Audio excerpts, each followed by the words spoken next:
नमस्ते, अभिवादन आपका इनोसेंट इन्वेस्टर के इस नए वीडियो में आपके लिए डिस्क्लेमर। बाजार में एक बहुत इंपॉर्टेंट मुद्दे पर डिस्कशन करूंगा मैं। बहुत ध्यान से चीज़ों को समझिएगा। 10% से ज़्यादा की गिरावट बहुत से अच्छे स्टॉक्स में आई हुई है। क्या आपको उन स्टॉक्स को सेलेक्ट करना चाहिए जो ज़्यादा गिर चुके हैं, या उन स्टॉक्स को सेलेक्ट करना चाहिए जो कम गिरते हैं? ध्यान इन दोनों पे आपको देना है। मैं पहले कुछ स्टॉक्स की लिस्ट आपको दिखाऊंगा जो आज 10% से ज़्यादा की गिरावट हमको दिखा रहे हैं, और वहाँ पर किसमें आपको बाइंग अपॉर्चुनिटी ग्रैब करने की कोशिश करनी चाहिए, किसको बिल्कुल अवॉइड करना चाहिए। सबसे पहला स्टॉक आपको जी एंटरटेनमेंट। बहुत ध्यान से देखिएगा, मैं आपको जो चीज़ समझाऊंगा इसको हो सकता है आप इससे एग्री ना करो, तो फिर आप उसको खरीद सकते हो, लेकिन मैं जो अपना पर्सनल ओपिनियन आपको बता रहा हूँ। पहले तो मैंने उन स्टॉक्स की लिस्ट सेलेक्ट की है एफ स्टॉक्स में से जो सबसे ज़्यादा गिरे हुए हैं आज। इवन 10% से ज़्यादा की जो गिरावट दिखाए हैं, हम सिर्फ उनको सेलेक्ट किए हैं। ठीक है, जी एंटरटेनमेंट, क्या मैं इसको सेलेक्ट करूंगा? नहीं, मैं इसको नहीं लूंगा। भेल, जी हाँ मैं इसको खरीद सकता हूं, लेकिन ये कुछ ज़्यादा ही हाइप्ड स्टॉक है, तो अभी इसमें और भी बड़ी गिरावट आ सकती है। आपको पता है टीबी वाले किस तरीके से इसमें आपको फंसा रहे थे। जील का भी वही हाल है। तो ये दो स्टॉक्स तो मैं एक बार के लिए अवॉइड भी करना चाहूँगा, तो कोई दिक्कत है नहीं। डीएलएफ भी मैं अवॉइड करूँगा, ये भी हाइप वाला स्टॉक है। इंडिया बुल हाउसिंग फाइनेंस, देखिए ये जिस कैटेगरी का सेगमेंट मतलब स्टॉक है, ये बहुत ज़्यादा ओवर हाइप्ड तो है नहीं, लेकिन उस कैटेगरी को एक बड़ा डेंट पड़ने वाला है अगर कोविड का जो वेव है, कोविड की जो वेव है, ये ऐसी ही चलती रही, मतलब सिचुएशन अंडर कंट्रोल नहीं आई, तो इनका जो सेगमेंट है उनको डेंट पड़ने ही वाला है। इसलिए मैं इस स्टॉक को भी अवॉइड करूंगा। आप देखिए, अब लेने के चांसेस कहाँ पर बनते हैं वो आपको खुद से डिसाइड करना है। हो सकता है भेल आप खरीद लो, क्योंकि ज़रूरी भी है, आप इन्हीं में से तो स्टॉक्स होंगे जो ऊपर भी भागेंगे, क्योंकि जब ये गिर ज़्यादा रहे भागेंगे भी ज़्यादा। अब टाटा पावर देखिए, कौन नहीं खरीदना चाहेगा टाटा पावर, लेकिन क्या 100 रुपये पे आप अभी भी क्या खरीदने के बारे में सोच रहे हो? थोड़ा और गिरावट का इंतजार कर लीजिए। भले भले सबसे ज़्यादा गिरावट दिखाया है, लेकिन थोड़ा सा वेट कर लीजिए। अगर आपको लगता है नहीं नहीं अब और नहीं गिरेगा, तो कुछ क्वांटिटी लीजिएगा, अंधाधुंध खरीदारी नहीं। कैनरा बैंक क्यों लोगे आप इसको, जब स्टेट बैंक ऑफ इंडिया भी ठीक ठाक गिरावट के साथ मिल रहा है? आप कैनरा बैंक क्यों लोगे? आरबीएल बैंक क्यों लेना है आपको, जब आपको बंधन बैंक बढ़िया मिल रहा है? देखो मैं ये नहीं कह रहा हूँ आरबीएल बैंक बुरा है, आईडीएफसी फर्स्ट बैंक नीचे मिल रहा है, कई सारे अच्छे बैंक्स नीचे मिल रहे हैं, even HDFC bank, Kotak bank नीचे मिल रहे हैं, तो आप आरबीएल बैंक क्यों चूज करोगे, भले वो 12% गिरावट दिखाया हो। अब श्री राम ट्रांसपोर्ट देखिए, स्टॉक बहुत अच्छा है, लेकिन फिर भी 1300 पे हम क्यों लेंगे, क्यों लेंगे? अवॉइड कीजिए ना। बैंक ऑफ बड़ौदा देखिए, ये भी नहीं लेने लायक है। अदानी इंटरप्राइजेस भी नहीं लेने लायक है। भले भागता है, चीर फाड़ मचा देता है, हम सब नहीं पकड़ पाते हैं, लेकिन फिर भी गिरावट पे नहीं लेना है, क्योंकि अगर बाजार में गिरावट कंटिन्यू की तो कल भी ये 10-15% गिरने के लिए तैयार खड़ा है। कल अगर बाजार ऐसे ही गिरी तो ये भी गिरेगा ही गिरेगा। महिंद्रा एंड महिंद्रा फाइनेंस बढ़िया स्टॉक है ना, क्या आप इसको लेना चाहोगे? देखो, आप इसको एक बार के लिए बाइंग अपॉर्चुनिटी मान सकते हो, खरीद भी सकते हो कुछ क्वांटिटी। अगर मुझे सबसे ज़्यादा कोई स्टॉक पसंद आ रहा है तो सिर्फ 3, ठीक है, Mahindra and Mahindra finance, Tata Motors, और एक स्टॉक मैं बता दूंगा, आप हो सकता है फिर से चौंक जाओ, मुझे सेल भी पसंद आ रहा है। अब सोचो, मैं जिस स्टॉक को 56 में आपको लेने को बोला था, उस स्टॉक को मैं आपको कहाँ पर लेने को बोल रहा हूँ आपको पता है। तो करना क्या है, क्या यहाँ पर हमको बाइंग अपॉर्चुनिटी ग्रैब करने की कोशिश करनी है? क्या 90 रुपये पे टाटा पावर हमको लेना चाहिए? क्या 84 रुपये पे सेल हमको लेना चाहिए? ये सब आपकी पर्सनल चॉइस होगी। मैं आपसे क्या कह रहा हूँ, स्टॉक्स की गिरावट को एक बार के लिए इग्नोर कर दीजिएगा। स्टॉक आपको पसंद हो तभी खरीदिएगा। कितनी भी बड़ी गिरावट दिखा दिया हो, जो आज 15% गिरा है, हो सकता है वो कल भी 15% गिर जाए। जो आज मजबूत खड़ा है, हो सकता है वो कल भी मजबूत खड़ा रहे। अगर ये गिरावट नॉर्मल हुई, कैजुअल हुई, तब क्या ये गिरावट नॉर्मल और कैजुअल है, इसको हम दो तरीके से समझ सकते हैं। इससे पहले मैंने एक वीडियो डाली, बाजार गिर गई, इसके पीछे हमारा अपना कारण है, याद रखिएगा। ग्लोबल मार्केट से हमको कुछ भी नेगेटिव नहीं मिला है, ठीक। और इसका अल्टीमेटम हर किसी ने आपको दिया था, मैंने भी दिया था, सबको ही आपको बता रहा था मत खरीदो मत खरीदो, बच के रहना। खैर टीवी वाले तो आपको ऐसे बोलेंगे नहीं मत खरीदो, वो आपसे कहेंगे कि नहीं नहीं आप शॉर्ट कर जाओ, ये कर जाओ, हेज कर लो, ऐसा कर लो, वैसा कर लो।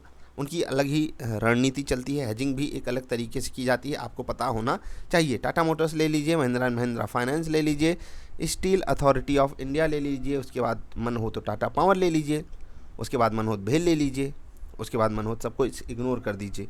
यहाँ पर मैंने आपको कुछ स्टॉक्स बताए, आपका मन हो खरीदिए, मन हो मत खरीदिए। ये स्टॉक्स वो थे जो आज एफ&ओ कैटेगरी में सबसे ज़्यादा गिरावट के शिकार हैं।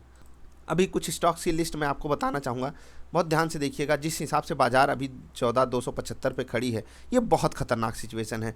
बाजार 14,900 से गिर कर सीधे 14,200 300 पे आकर खड़ी है। 600 पॉइंट की निफ्टी में गिरावट, ये खतरनाक चीज़ है। लेकिन कुछ स्टॉक्स की मैं आपको लिस्ट बता रहा हूँ। रिलायंस 4% गिरा हुआ है, एयरटेल 4% गिरा हुआ है। अब यहाँ पर मैं आपको बाइंग अपॉर्चुनिटी ग्रैब करने की कोशिश करना चाहता हूं, मैं आपको ये बता रहा हूं, आप यहां पर बाइंग अपॉर्चुनिटी ग्रैब करने की कोशिश कीजिए। क्यों कीजिए? क्योंकि ये वो स्टॉक्स हैं जो पहले भी गिर चुके हैं और अभी गिरावट के सामने रेजिस्टेंस बना रहे हैं। मतलब कि मैं ज़्यादा नहीं गिरना चाहता, ये कहना चाहते हैं। अब क्या बाजार और नेगेटिव हुई थी, ये नहीं गिरेंगे, ये भी गिरेंगे, लेकिन जब रिवर्सल आएगा तो ज़्यादा स्टेबिलिटी हमें इन्हीं स्टॉक्स में देखने को मिलेगी। मैंने कुछ स्टॉक्स आपको बताया, उनमें से 2-3 में तो बबल है, वो बबल फुटेगा तो सब कुछ और घुसेगा अंदर और फिर जाएगा स्टॉक और नीचे। फिर आप क्या करोगे? तो थोड़ा सा अलर्ट मूड में ही रहिएगा। आप देख रहे हो कि आईटी और फार्मा जो बाज़ार को सपोर्ट कर रहे हैं, हाइज़ के आसपास दोनों इंडेक्स पिछले 7-8 दिनों की जो तेज़ी उसमें बनी हुई है, उसके बावजूद अगर निफ्टी आज इतनी बड़ी गिरावट दिखा रहा है या इवन 15,400 से गिर करके 14,400 के नीचे ट्रेड कर रहा है, ऊपर से 1000 पॉइंट नीचे, तो ये खतरनाक सिचुएशन है। मैंने कहा कि आज अगर फार्मा और आईटी ऊपर ना होते तो निफ्टी जो है वो 13,500 समझिए मार चुकी है आज, और कल को अगर जोड़ दिया जाए तो कल भी गिरावट आने के चांसेस पूरे हैं। कम से कम टेक्निकल बेसिस पे, फंडामेंटली हो सकता है कुछ पॉजिटिव न्यूज़ रहे ग्लोबल मार्केट से, उसी हिसाब से आपको सिचुएशन टैकल करनी है। मैं फिर से आपको जाते जाते कुछ बातें बता कर जाऊँगा। जो भी स्टॉक्स हमने आपको बताए हैं अच्छी कैटेगरी के स्टॉक्स हैं, मैं लगातार आपको बताता हुआ आ रहा हूँ पिछले कई हफ्तों से, पिछले कई महीनों से। स्टॉक्स आपको अब पता हैं, अब आप कह ही नहीं सकते कि आपको स्टॉक्स नहीं पता है। मैं ये बात आपको बार बार इसलिए बोलता हूँ कि आप मतलब संकोच में ना हो। अच्छे स्टॉक्स वही होते हैं जो सबको पसंद होते हैं। जी हाँ, जो सबको पसंद है वो अच्छे स्टॉक्स हैं, बस उनको सही समय पे लेना सीखिए। रेट आएगा तो आप कहोगे नहीं नहीं अब लेना ही नहीं है, क्योंकि गिरावट आ रही है, डर लग रहा है, सब कुछ जल गया है। तो सब कुछ जलाया है आपने तो गलत समय पे ले करके। एसबीआई कौन बोला था 400 पे खरीदने के लिए? टीवी वाले 1000 का टारगेट दे रहे थे ना, भूल गए क्या उनको? टाटा मोटर्स में कौन कौन टारगेट दे रहा था 600 700 का? अभी कहाँ है? आज 10% नीचे है भाई साहब, टॉप लूजर्स में है, टॉप लूजर्स। और आप खरीदारी करके बैठे हो गलत जगह पे, क्या होगा? मैंने क्या कहा था? ट्रेड कीजिएगा, ट्रेड के अलावा कुछ नहीं करना है। पोर्टफोलियो अगर आपने बनाया है तो इंतज़ार कीजिए उसके लिए, अच्छे रेट्स आएंगे, एवरेज हम करेंगे।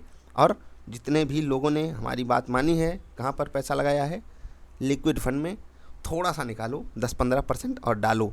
कुछ स्टॉक सच में बहुत अच्छे रेट पे हैं, रिलायंस वगैरह, एयरटेल वगैरह, यहाँ पर कुछ परसेंटेज ज़रूर खरीदारी कीजिएगा, जिससे कि आपको अगर बाज़ार में कोई रिवर्सल आता है तो बढ़िया अपॉर्चुनिटी मिले धूम धड़ाका करने की। आई होप आपको बात को समझोगे और कोई भी चीज़ अदरवाइज नहीं लोगे। सब कुछ आपके अंडर कंट्रोल ही होता है। मैं अब देखो, अगर आप यहाँ टाटा मोटर्स में, 1 मिनट आपको फिर से यही लिस्ट दिखाना चाहूँगा, यहाँ पर आप देख लीजिए, कुछ अच्छे स्टॉक्स भी हैं इसमें, कुछ बुरे स्टॉक्स भी हैं। अब टाटा मोटर्स तो सबको पसंद है ना, लेकिन उसके बावजूद 10% 11% क्यों गिरा है? क्योंकि शॉर्ट सेलर्स यहाँ पर एक्टिव हैं। उनको पता है कि रिटेल इन्वेस्टर खूब यहाँ पर मौज लूट रहा है, उसकी मौज काटी जाए। अब 290 आया, 280 आया, अब रिटेल इन्वेस्टर क्या करेगा? वो पैनिक करेगा, वो बेच के निकलेगा, क्योंकि उसको लग रहा है सब कुछ खत्म हो गई कहानी। अब वो टाटा मोटर्स को 200 में खरीदना चाहता है। सोचिए, जब यही बात मैं आपको बता रहा था मत खरीदो 320 330 में, तो सबको तकलीफ हो रही थी। वापस आएगा रेट, चाहे एसबीआई की बात हो, चाहे टाटा मोटर्स की बात हो, ढेर सारे स्टॉक्स की बात हो, आप सबको वहाँ पर तकलीफ थी, अभी और तकलीफ है। ऊपर स्टॉक लेने के लिए मना करो तो तकलीफ है, नीचे स्टॉक लेने के लिए बोलो तो भी तकलीफ है। अब क्या कर सकते हैं? कोई चारा है इसका? आई होप आप कुछ चारा ज़रूर बताओगे नीचे। हम मिलेंगे फिर से। इस गिरावट में अगर आप पैनिक कर रहे हो तो यह आपके लिए बुरा सिग्नल है। अगर आपने इतने दिन हमारी वीडियो को फॉलो किया है तो आप पैनिक तो बिल्कुल नहीं करोगे, क्योंकि आपने खुद को बता दिया है कि मैं एक ट्रेडर हूँ। तो आज आप सेल साइड का ट्रेड करोगे ना। बाई करने को कौन बोल रहा है? मत करो बाई, आज तो आपको सेल करना चाहिए। समझ रहे हैं? तो ऐसे ही आपको डिसीजन लेना है। मिलेंगे फिर से, अभी के लिए इतना ही। बस बाज़ार की क्लोजिंग 14,250 के ऊपर होनी चाहिए। ये हमारे लिए बहुत ख़तरनाक सिचुएशन हो जाएगी अगर हम 14,250 के नीचे फिसलते हैं। ये लेवल बहुत बहुत बहुत इंपॉर्टेंट लेवल है, चाहे वो फिबोनाची हो, चाहे वो टेक्निकल सपोर्ट वगैरह हो, सब कुछ ध्वस्त हो जाएंगे 14,250 के नीचे। तो इसके ऊपर की क्लोजिंग आई होप हो जाए। हम मिलेंगे फिर से। निफ्टी एनालिसिस और निफ्टी ट्रेडर वालों, पैटर्न वालों को चीज़ें समझानी, उनके लिए अलग से वीडियो आएगी। आई होप आप बड़ी गिरावट का नहीं, अच्छी गिरावट का इंतजार कर रहे हो। बड़ी गिरावट उन्हीं स्टॉक्स में आएगी जो फालतू के बढ़े हुए हैं, उन्हीं में फालतू की गिरावट भी आएगी। नमस्कार।